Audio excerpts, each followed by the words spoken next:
terra xa somente sé, un pobo aquí, outro acolá, mil árbores, monte raso, un ceo chumbo e tráxico no que andan as aves a voar.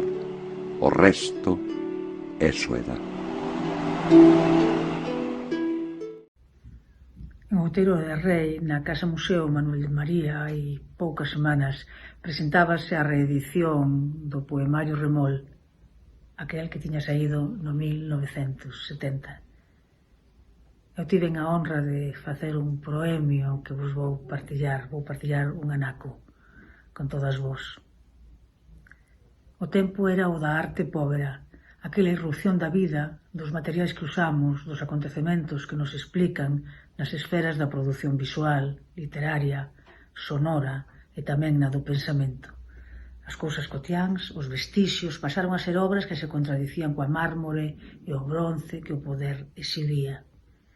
A poesía da experiencia foi unha das consignas. Velaí Remol. Ollar arredor dende a intimidade do poeta, activar o xogo de contrarios para facer sentir que as cousas non dan certas. Recoñecer na escrita a terra que pisas ata entrañala como pertenza e como ausencia inxusta. Noticias, na páxina 79. Escribo en febreiro, ben metido na segunda mitade do século XX, para decir que de Seoane, no Val de Lemos, hoxe marcharon 15 mozos, 15 pro estranxeiro, e de Gueimonde a lona pastoriza onde nace o miño fóronse outros 20. Lin o poema en setembro de 1970, cando Manuel María me puxo nas mans cunha dedicatoria en cor vermella este libro que saíra do prelo en Bos Aires en xullo o día 25. Eu, que estaba a piques de comezar o segundo curso de xornalismo en Barcelona, adopteino como meu talismán e achegueime á poesía como ese lugar que acubilla todo o que se nos vela, e ao poeta como alguén que asexa, respira co poema e quere que alentemos con el. E por iso, a comendo o libro, ofértasenos unha súa tarxeta de visita. Manuel fala de si deste xeito, un nome humilde como o gris que fai ondear as centeiras.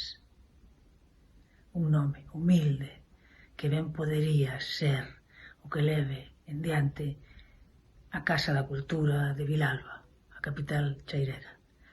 Os textos de Remol, escritos entre 1963 e 1968, dínolo a nota do autor, a modo tamén de proemio, mentres era algo de desconfianza pola banda das editoras, espallábanse en multicopistas e saían en disco.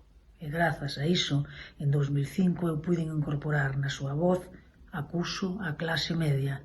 No film Manuel María, eu son fala e terra desta miña terra. Canda el, saúde e que cante o melro.